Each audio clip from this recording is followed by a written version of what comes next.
Hi, my name is Anna Al-Jabari with eXp Realty. In this video, I'm going to tell you the pros and cons of living in Davis, California.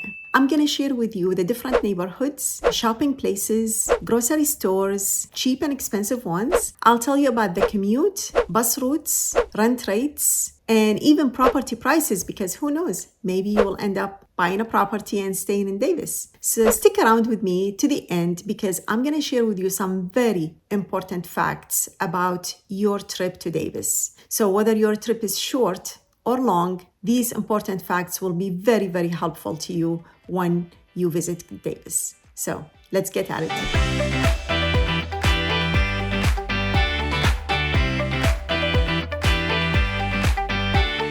So we're here talking about the pros and cons of living in Davis, California. I have lived here for about 24 years, and I can comfortably name 3 different cons of living in Davis, California. Number 1 is there are no entertainment venues for people, especially young adults. The maximum that you can find here is going to the movie theaters. We have 2 theaters within downtown, and go to the restaurants, entertainment restaurants in groups or, just singles, and go hang around the coffee shops, which we have a great selection of coffee shops around town, mainly in downtown, but even outside town, you can still find places where you can, study or entertain or, take your friend for a drink. But pretty much that's about it. There isn't much to do. If you like outdoor places, then you can maybe bike around or walk, along the green belts, but there isn't much to do. If you need to find like nightlife, for example, you have to drive to Sacramento, which is about maybe 20 minutes. If you are in Davis, especially in downtown, around maybe 6 p.m., the town goes to sleep. There is nothing else to do in downtown. So maybe for students, that's a good thing, because it's time for them to finish their studies. So the third con of living in Davis, California is that property prices are very, very expensive compared to all the neighboring cities. In Davis, the properties are very expensive to rent or to buy. So if you are thinking of renting, let's talk about students now. Students can rent a 1-bedroom within a shared situation, like shared house or, hostel, for about $1,000 per month, not including all the other expenses like internet or, electricity and all that. If you are renting a place, then you are looking at minimum $3,500. There are some, 3-bedroom, 2-bath, older homes that could rent for in the neighborhood of maybe $3,000, but mostly $3,500 and up. Some places are rented for about $4,500 per month, not including all the other expenses, of course, utilities and internet and electricity and water and stuff like that. So when you come to buy a property, of course, the same thing just goes along. The property prices are also very expensive compared to the neighboring cities. So we're talking about per square foot. Let's talk about square footage here. Generally, per square foot would be about $400 per square foot. Of course, give or take, property age, property improvement, what it provides, has swimming pool or not, how big, how improved. Too many factors play, major role in the property price. However, we will see prices don't go probably below $300 per square foot, and it goes sometimes up to $450 per square foot. So just to give you an example, to bring the image closer to your minds, a property, if you find a property in Davis for about, let's say $800,000. $800,000 is more or less a median price in Davis. $800,000, of course, it's not affordable for young adults, but that is the median price in Davis. If you take that same house and you take it and put it exactly as it is in Sacramento, anywhere, you will see that the price drops from $800 to about $550-ish, maybe $600. That's about it. So I would say comfortably that there is about $200,000 difference between the house in Davis and the same house in Sacramento area. The city of Davis does not allow expansion. So the city is kind of limited on the footage where the homes are late. Davis, if you look at the map, it's surrounded by ag areas. And sometimes in so many, like maybe February-ish, and sometimes it goes through the summertime. So June, you will see some areas, if you drive on the freeway, sunflower fields. And these like flowers just beautiful, swinging. And so many people I see, like they stop, they take pictures with the sunflower fields, and on Highway 113, Highway 102, and also on Interstate 80. And that's it. I mean, the city does not want expansion. They don't allow builders to come and build many, many homes. And that's one of the reasons, in my opinion, that Davis home prices just don't go down. And there is some control over the housing market in Davis. And the good thing about it, I have to jump into the pros now, the property prices, you don't go wrong. If you buy something, it doesn't go in value. Even in the last recession or the last real estate market dip, Davis didn't go down as much as all the neighboring cities. So your investment is intact. You don't fear that when you buy it now, it's going to go down in value. Don't even think that, because when you buy an investment property, if this is not your home, or if you live and then you decide to leave and you keep it for rental, this is going to increase in price no matter what. So we're here talking about the pros of living in Davis, California. And there are definitely way more pros than cons. And I would like to mention number one, which is safety. People so many times ask about crime rate. Davis is considered one of the safest cities in the entire state of California. The lowest crime rate brings safety to the families. It becomes a place where you can raise a family and be comfortable living without worrying about what might happen if you walk the dog or you bike, what time of the day or the night. That is number one. Talking about schools, for example, schools in Davis are rated very high compared to the nation, not just in California. And one of the best features of these schools is the music programs. So it is considered also one of the best music program in the nation. The students of high school, they usually go to Carnegie Hall in New York City to perform, and that's the highlight of the music program every single year. Talking about green, how green is Davis? Davis is very green.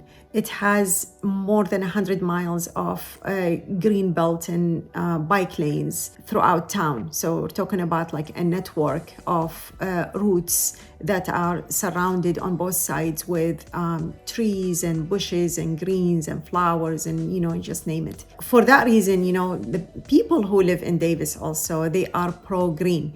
So they are completely into nature and organic foods and organic plants, and they do value that. So for example, in the past decade or so, we had 2 drought seasons. So between 2000, 2002, these are like 2 years that California went through drought. Then from 2007 to 2009, that's another 2 years of straight drought. Because we had restrictions on usage of water, so many homeowners decided to remove the grass, which is, mostly in Davis, covering the front yards, and replacing that with a more drought-friendly landscaping. So they have the rocks, different color rocks, and more drought-friendly plants, like desert-type plants. They look amazing, actually. I walk by these landscaping front yards that were landscaped maybe like 5 or 6 or even 10 years ago, and they look amazing. I mean, they blend very well in the environment and they look very well in these neighborhoods. So that's for the majority of homeowners here. That's what they do. And aside from that, we have a lot of activities in schools. So for example, if you have a student, your child is a student in UC Davis, there are so many jobs for students in town. So we have the Unitrans, the bus line in Davis, which goes counterclockwise or clockwise. It's all run by UC Davis students. They also, like the city of Davis, they have the summer programs run also by UC Davis students. And one of the biggest one is called Summer Quest. And this program caters for older children. So for example, if your child is between 6 years old and 12 years old, that's when you have them join this Summer Quest program. It's kind of daycare for older children where the chaperones are college students. So they're not so much like a mom and dad figure. They're like my older friend that I'm going with throughout the day. So they do have so much fun. I remember my children used to be in Summer Quest, and they used to love these students, play with them throughout the day. They usually take them to like long trip every week to San Francisco art museum, or to other places where they have like highlight of the week, and not necessarily stay in Davis. So these are the programs that would cater to the residents of Davis, and that's the beauty about it, that the families don't need to worry about their kids in the summertime don't have anywhere to go. So these are programs specifically for those children. So I would like to add my 2 cents to the pros and cons as a combo. So some people think that the cons are actually pros. And why is that? So back when I moved to Davis in the 90s, there was absolutely no shopping like big box, one of those big boxes, department stores. It took Target and the city more than a decade to even get Target to pass through the voting system within the city.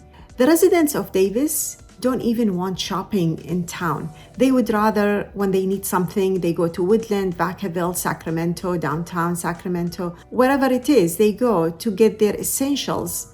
But they don't want that mall to be in their town.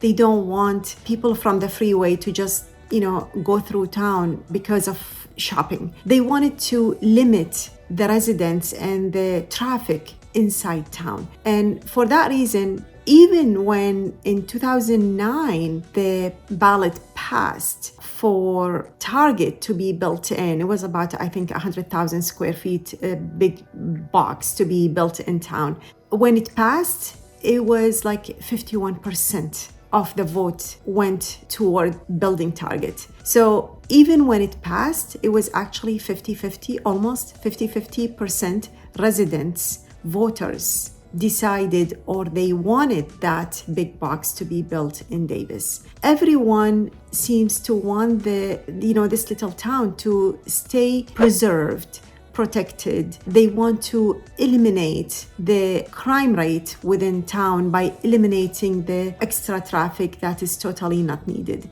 And for that reason, even though I mentioned shopping as a con, and that's maybe some people would look at that, but in reality, it is a pro that, we have Target, but we don't have these huge malls and, thousands of people coming to town every day or something like that. So we do value the profile of the city and how it is laid out, and the people who live here, who operate the system, who run the bus system, who run the stores, who just be there as volunteers, as chaperones. It's just a beautiful mesh of different types of people, all love each other, work together, and it's just a beautiful place to be.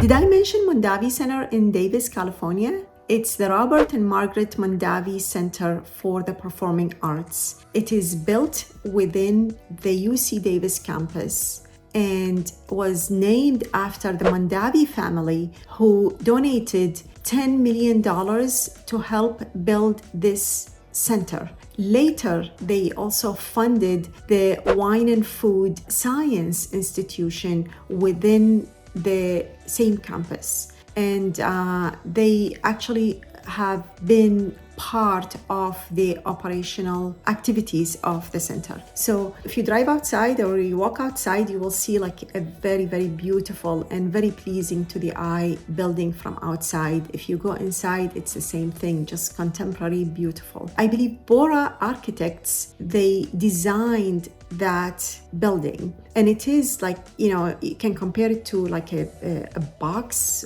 within a box. The reason for that design is because the building is just adjacent to Highway 80. So the noise from the freeway combined with the noise of the train that runs east and west, the whistles, every once in a while when it passes, makes the center very, very, fragile, fragile for the noises surrounded with. So the design is meant to protect the building from the noise outside. So once you go inside, as if there is no freeway or train or anything, it's just so tranquil inside.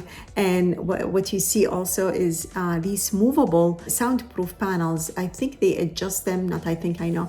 They adjust them based on the type of performance on stage. So they keep going back and forth until they reach, the sound effect that they want, and that's when they stop. So it's beautiful inside and out. There is not even one time that I went there without seeing somebody from town that I know. There is an annual membership that anyone can buy, not just residents of Davis, but you can purchase it. It's annual. You can definitely purchase like single performances, but there is a lot of variety. There is dance, jazz, orchestra. There is also UC Davis Orchestra that performs seasonally there, ballet. There are some groups from the United States or from abroad. Actually, they also bring some foreign groups to perform within the center. So it's a beautiful addition to the city. I can't wait to show you all around. Please tap the bell, subscribe. I will tell you everything you need to know about Davis, California. And I would love for you to text me your questions. If you need anything to know, I can definitely give you the answer. Or if you are in town and you would like to, get some feedback, feel free to contact me. Maybe we can have some coffee in downtown or something. Okay, I'll see you later.